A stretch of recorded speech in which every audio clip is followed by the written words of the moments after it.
Եվրոպայի լիգայի խաղարկության երկրորդ որակավորման փուլի պատասխան հանդիպումն անցկացրեց Գյումրիի Շիրակը։ Մրցակիցը Սլովակիայի հնգակի չեմպիոն եւ 6-ակի գավաթակիր Տրնավայի Սպարտակը սեփական հարկի տակ ընդունեց մեր թիմին։ Քանի որ Գյումրիում կողմերը փոխանակել էին մեկական գնդակ, դա նշանակում էր, որ շիրակցիները կարող էին հաջորդ փուլ դուրս գալ կամ արդյունավետ ոչ ոքիների 2-2, 3-3 ու նման հաշիվների պարագայում կամ էլ հաղթանակի։ Հյուրընկալողներին բավարարում էր անգամ գոլազուրկ ոչ ոքին։ Հանդիպումից առաջ Տրնավայի թիմի գլխավոր մարզիչ Միրոսլավ Կարխանը մամլոասուրիսում գովեստի խոսքեր էր շռայլել շիրակցիների ասեին ու այնուամենայնիվ նկատել, որ խաղալով տանը իրենք իրավունք չունեն հաղթանակի մասին չմտածելու։ Առաջին խաղակեսն անցավ բավականին տարօրինակ հանգամանքներում։ Թեև դաշտի տերերն ունեին որոշակի տարածքային առավելություն, սակայն ոչ նրանց, ոչ էլ շիրակցիներին չհաջողվեց գոլային ռեալ պաս ստեղծել։ Ու միանգամայն տրամաբանական էին լուսատախտակի զարոները։ Ընդմիջումից հետո Շիրակի կազմում մեր թիմի գլխավոր մարզիչ Վարդան Բիճաշյանը կատարեց երկու փոփոխություն։ Խաղադաշտ դուրս բերելով Ղուկաս Պողոսյանին եւ Վիոլիան Այվազյանին։ Իսկ դաշտից դուրս եկան Ռումյան Հովսեփյանն ու Նեմանյա Ստոշկովիչը։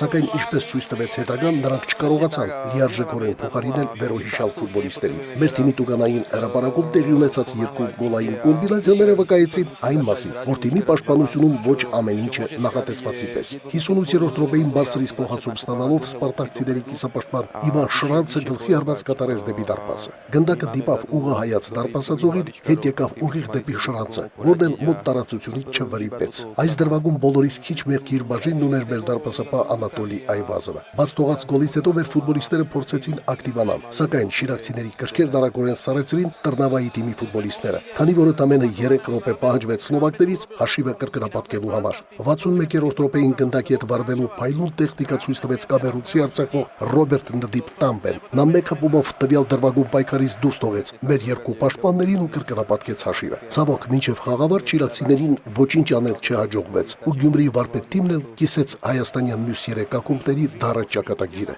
Իսկ Տրնավայի Սպարտակը 2-0 հաշվով պարտությամբ մատնելով մեր թիմին, պայքարը կշարունակի Եվրոպայի լիգայի 3-րդ որակավորման փուլում։ Այստեղ նրան սպասում է Ավստրիայի Աուստրիա թիմը։ Սամվել Աղանյան, Օրագիծ։